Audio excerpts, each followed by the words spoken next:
All right. It's obviously a very disappointing season. It's nowhere close to our standard. It's not acceptable. We know that. I know that. Our players know that. I will say, as I did last Friday night, that there is growth happening inside this program. We spent the first year establishing the culture of this program, how we do things, what we stand for, and things that we're not going to deviate on. There's not one person in this building that thinks any part of this season is acceptable.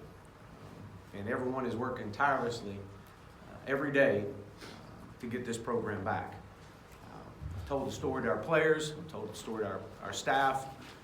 You've probably heard the story of the Chinese bamboo, to where the growth, you spend days and days and months of watering. You cultivate the soil, you plant, you water, and nothing happens. You get frustrated because you don't see anything happening above the soil, but what you realize is the growth that's happening is underground. And once the sprouts start happening and the growth appears, then you see growth happening from the outside. And growth happens in this program right now in two places. It happens in developing, and it happens in recruiting. Our quarter one began on Monday at 7 a.m. with a team meeting. And we've got to develop the players on our roster. And we've got to give a mandatory off week. They'll be back in with Coach True on Monday. And excited to get back to our quarter one. There is no learning curve. We're not starting over. We're continuing with what we've established.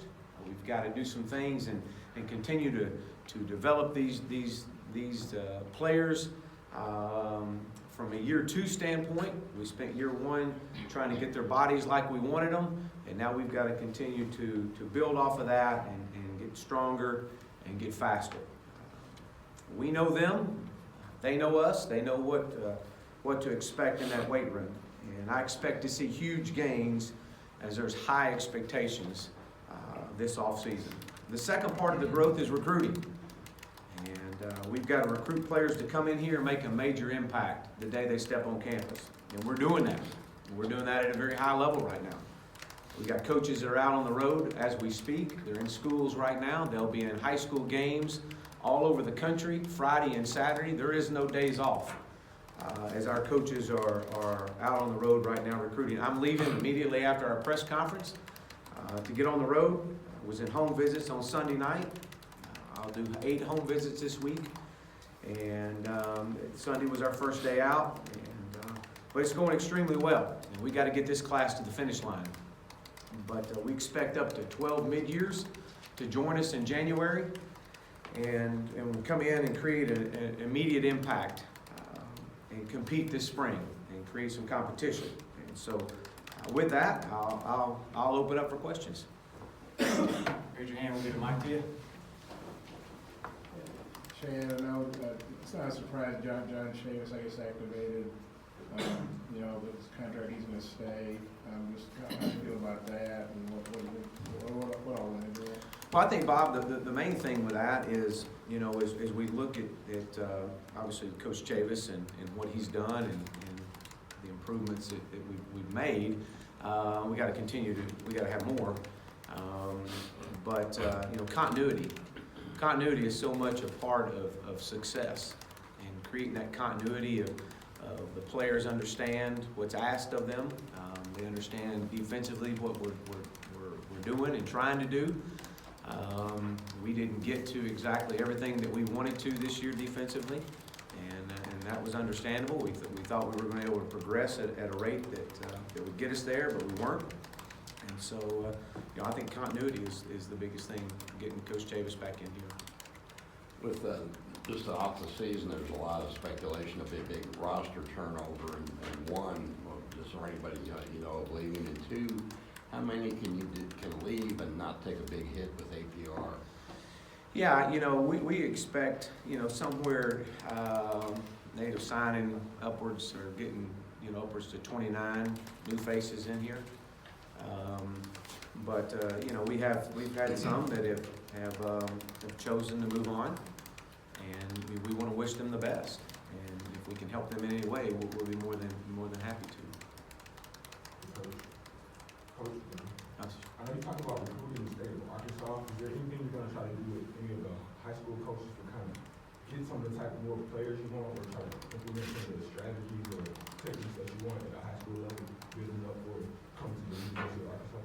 Yeah, well, I was out on the road Monday morning in our area and in and out of high schools before I ever left the state. I spent time here in our area. And I'll continue to do that over the month of December and into January. We'll be down at a clinic in February and, you know, constantly talking ball.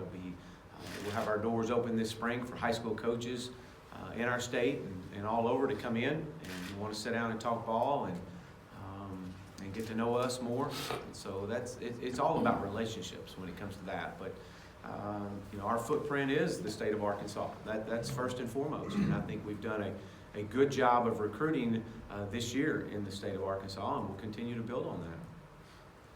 Chad, you mentioned continuity with John Chavis saying, do you anticipate making any other changes to your coaching staff? And then there are reports that Jeff Traylor is interviewing for Stephen Fox and John. Can you confirm that? Well, our staff right now is completely focused on recruiting, and you know, I've been a part of staffs to where, you know, coaches move on, become head coaches, and better themselves, and we would you know, not stand in anybody's way that would want to go out and feel like that they're better than themselves, and we would support that and wish them the best.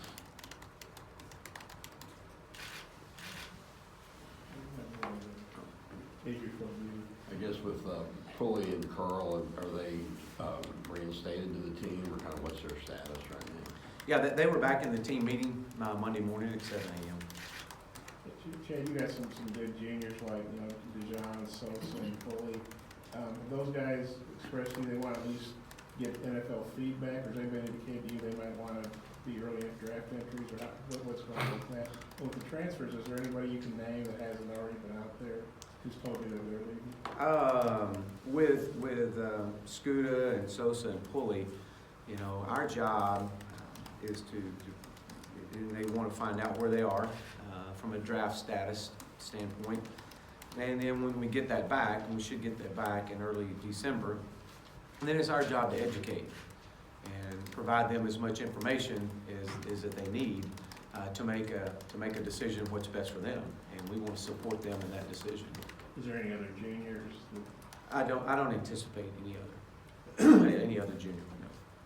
Chad, is there an update on Chevin Callaway, what his status is with the team? He's no different than where it was this year. And he's still a member of the team? He's stepped back away from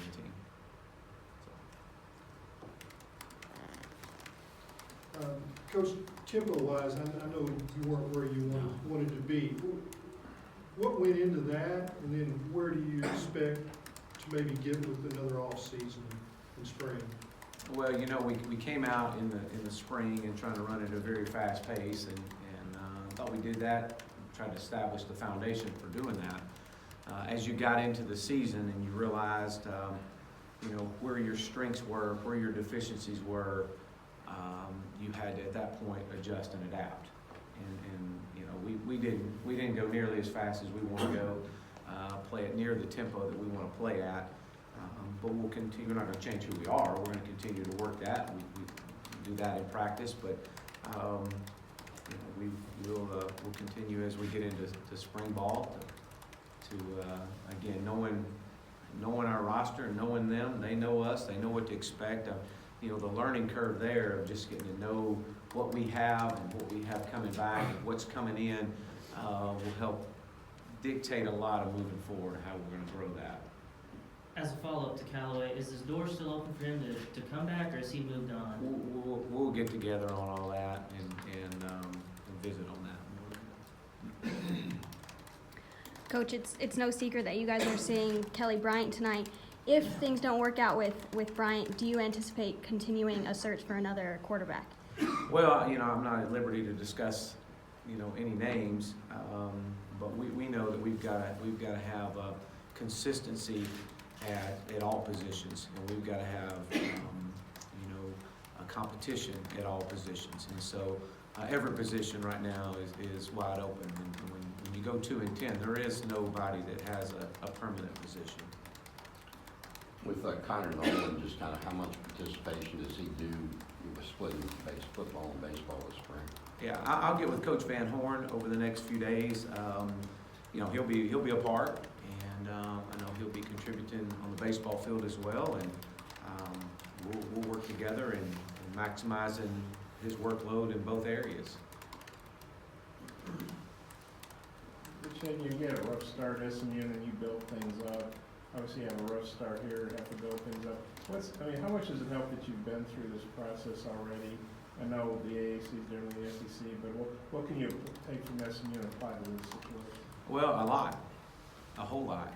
And as we rebuild this, there's, you know, standing in the same situations that we're in right now. You know, the one thing that I do understand is that when you go through years like this, you go through, well, maybe the outside doesn't quite see the growth that's happening inside the program. And that's probably been the main focal point, and I mentioned it last Friday, mentioned it earlier today, is the growth that's happening within the walls of this program. And, you know, you have to establish a foundation. You have to establish the fundamentals of what we're about and what we're going to stand for, and, you know, what this program is going to be about. And the sense of pride of when you put that Razorback logo on the side of your helmet, that you're playing for much more than just yourself. And you're playing for Razorbacks of the past and the present and the future. And so you spend a year, as we did that year 4 years ago, of establishing our culture and laying the groundwork. And this is what we are, and this is what we're going to be about moving forward. And it was the same thing that at Clemson that we did. This was our standard, and we're not deviating.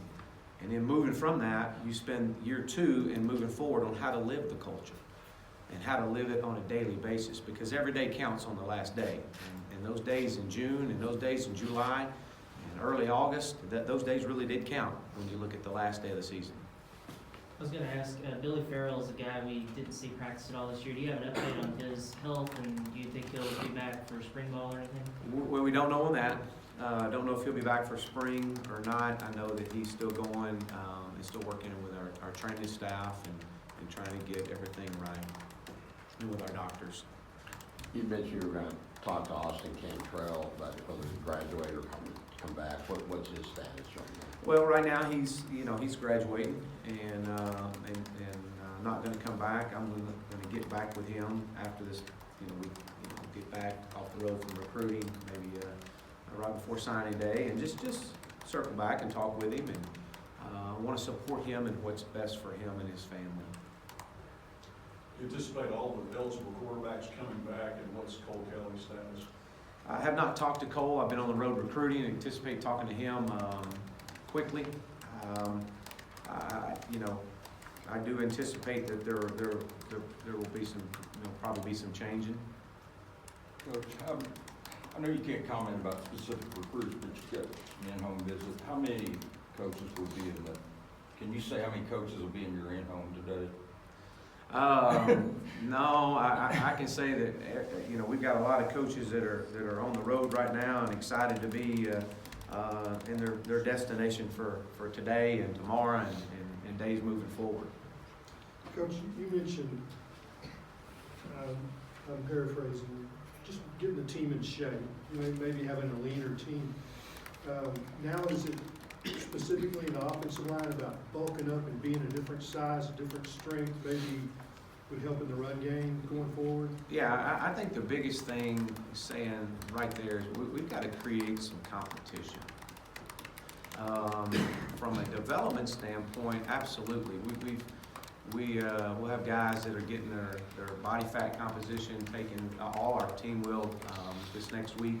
So we'll know where we are there. And we've got to get stronger. And we've got to create, we got to move better. But again, it's not starting over. You know, we were starting over a year ago. So now this is building on what we've established, and the foundation we've laid, and now we've got to get stronger. These guys now have got to get stronger. We got some guys that are coming back that played a lot of snaps. They've got, as I mentioned earlier, there's huge expectations for each player moving forward in this program. They've met with their coordinators one-on-one, and the honest meetings that we have with them, and things that we've got to take more serious.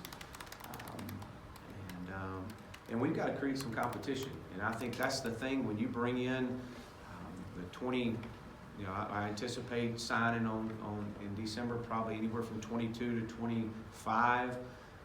But overall, you know, getting in here probably somewhere around 29 new faces. You know, we've got to create some competition. And competition brings out the best in every position. Coach, you were obviously limited by some personnel,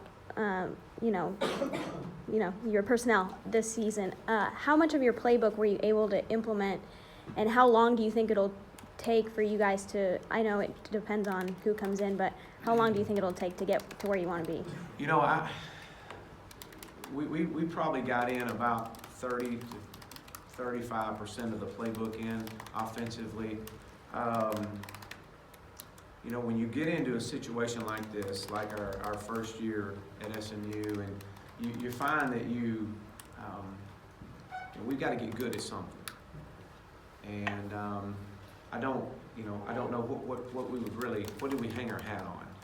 Yeah, we did some good things at times, but what you did is we tried to adjust, and we tried to adapt to some of the things that we felt like that our players would, could grasp and hold on to. But we've got to get better. We're a power counter team and an inside zone team is what we've been, and we've got to get good at it. And that comes with year one and moving into year two. So, and we've got to be able to grow our offense. I thought we did some things that took advantage of some of the speed that on the edge at times, but we've got to be able to establish an identity. Just reviewing the season, it seemed after North Texas, y'all did have improvements game by game until the last two. Did you just feel they mentally let go in the last two games? You go back and you reflect on the entire season, and there are, again, that's part of the growth in the program. I think there are some things that we stepped back and we realized that we did good, that we competed in some areas. We didn't finish.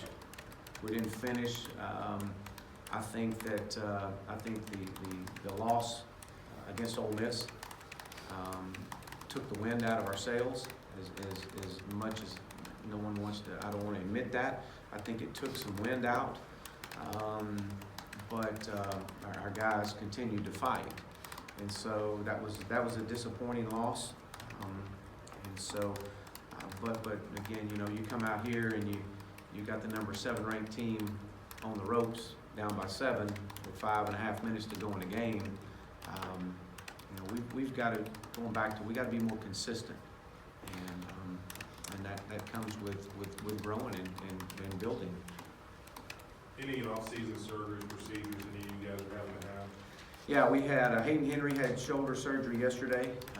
Should be back full go. Rakeem Boyd had shoulder surgery yesterday as well. We'll be back.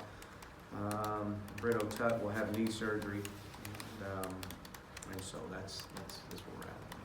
Coach, back here in the back, you talked about just some of the challenges today.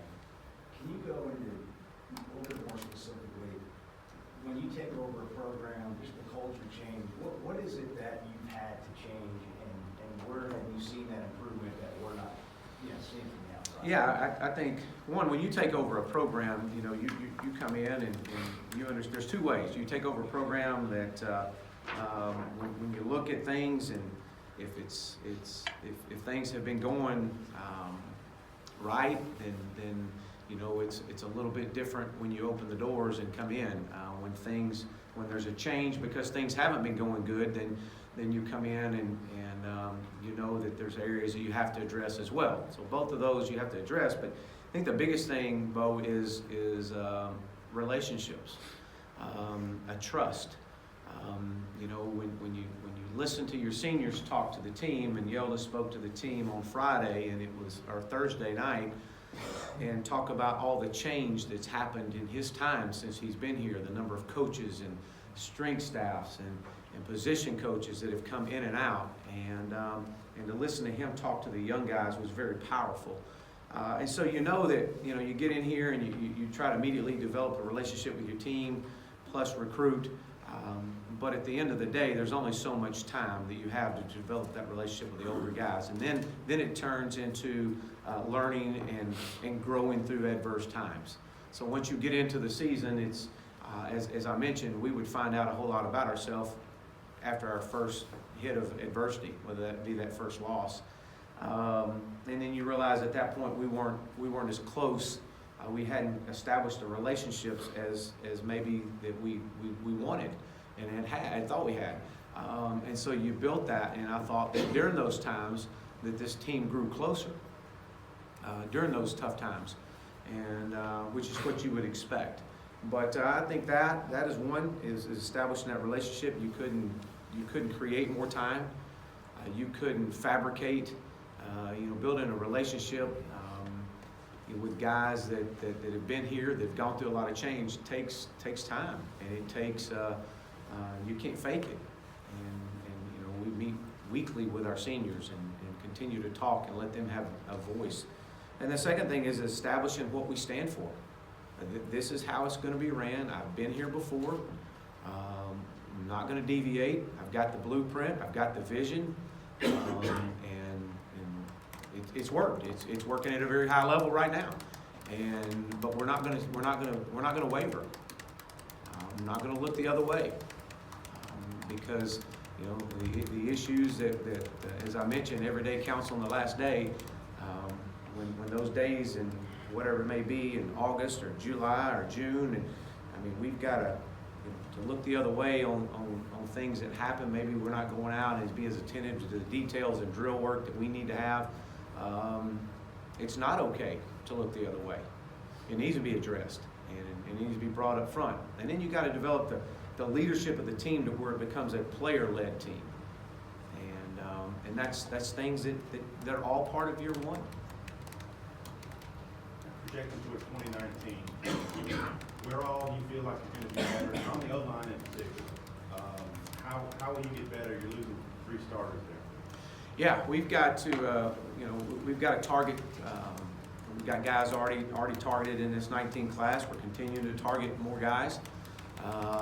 Would love to get a couple of junior college older guys in. I think that to give us an opportunity to have some experience, to be able to come in here to create some competition. The guys that have played and have played at some high snap totals they've got to have a great offseason. And I'm extremely excited about Noah Gatlin. He played early. And obviously we saved his 4th game for the last game. He played a lot. I'm excited about him. I think he has a chance to have an unbelievable career, but he's got to get stronger. And so you got to develop. Again, it goes back to developing the guys that we have, and we've got to go continue to recruit at a very high level. You mentioned Boyd, shoulder surgery. Did he also have a leg issue in the last game, and how long did he play with the shoulder difficulties? Yeah, this has been an injury that's, talking to our doctors, have been for quite some time. So he's played with that all year, and it was just something moving forward for him that he could still play. His leg injury, he would have been back. If we were playing this week, he would have been back. But this is something, an opportunity for us to get his shoulder, all ready to go and back to 100%. After Tennessee lost the regular season, Jeremy Pruitt said something to the effect of not enough guys bought in. What did you feel like was the buy-in quotient with your team this season? Yeah, and I don't want to,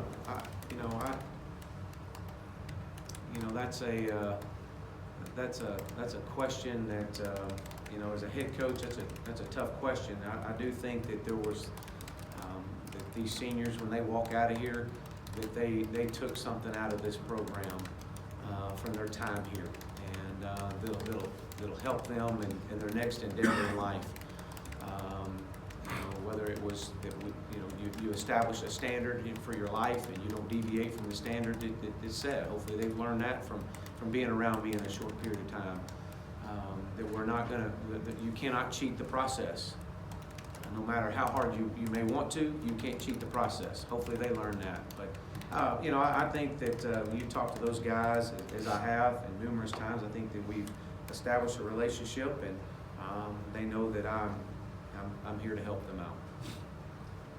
Chad, is the doorpost on Brandon Martin rejoining the team in the spring, and then Austin Cantrell, has he made a final determination on whether he's going to come back next year? Well, on Austin, I'll get back with him after,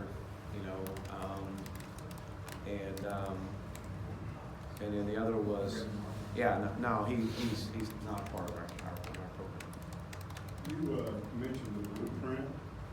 I've been told that we can really come close to seeing when you want wide receivers integrated into your offense. And that's one of the things you want to change immediately. Can we address that? Absolutely. We've got when we look at what to get this from the 30 to 35% of our playbook being opened up, and to be able to run our offense at the level that we want to run at, we've got to have depth at wide receiver, and we've got to be able to have the speed in some of the positions that we got to have. I've talked about that overall. I did not think that we were near fast enough. We couldn't separate like I wanted to separate.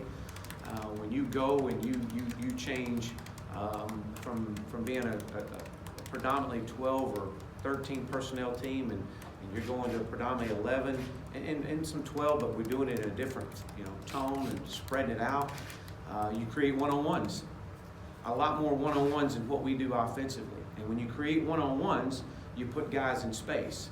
And when we put guys in space, then that's where we've got to use it. We got to become faster. We got to be able to separate ourselves, coming in and out of breaks. Pardon me. And so we're recruiting, and we'll continue to develop the guys we got. The bigger body style receivers, that's an area that we've addressed. We've got to continue to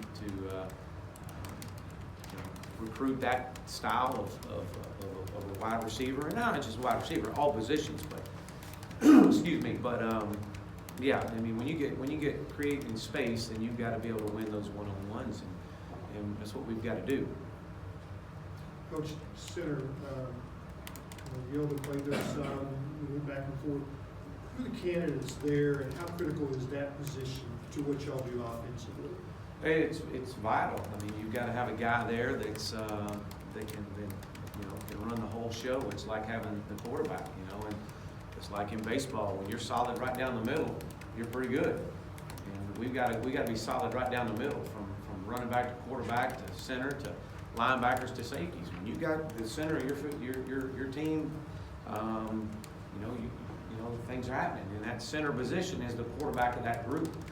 And so, moving forward, obviously Ty played a lot this year, played a lot of snaps. We're expecting a huge gains from him this offseason, and high expectations for him.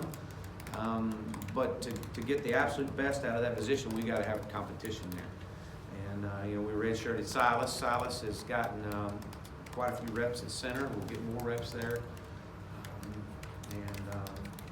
we'll continue to build that. We got to create depth. I mean, we don't have the depth in our offensive line, and I've said that this year. I think we had 1 week this year that we had 10 scholarship offensive linemen. Since my entire year I've been here, I think I've had 1 week of 10 scholarship guys. And then outside of that, we haven't had that. And when you don't have that, you have to do a lot of cross training. And I thought we did that about as well as we could. The guys you mentioned, Henry, Boyd, Tut, and then also Brooks and Goodry had surgery recently too. Do you anticipate them being back for spring ball, or what's the timeline for those guys? I don't know. I don't know on that. I think they'll be back. We'll start spring football. Our first practice will be February 26th. So I don't know if they'll be back for the start. We hope to get them back maybe after spring break some. Maybe some in some non-contact roles, but we'll see. Hey, Chad, of the 22 to 25 guys where you think that you may sign, how many do you think of those will be early I think up to 12. I expect up to 12 to come in here in, for January. Last one. You mentioned, not names, but transfers in or transfers out. How many more do you think you're gonna have, and is that finished without naming the names, or where are you at right now as you try to narrow down the roster for signing? Yeah, everybody will go back and they'll look at what's best for them, and, I don't anticipate a whole lot more. I don't, we've met one-on-one with all the players and kind of shared with them, what they've got to work on moving forward, and what the expectations are gonna be from us in year 2, and, we've laid that out for them, and everybody was on board, and I think our players are, they're ready to get back in here next Monday and get quarter 1 started. Thanks, Coach. All right, thank you.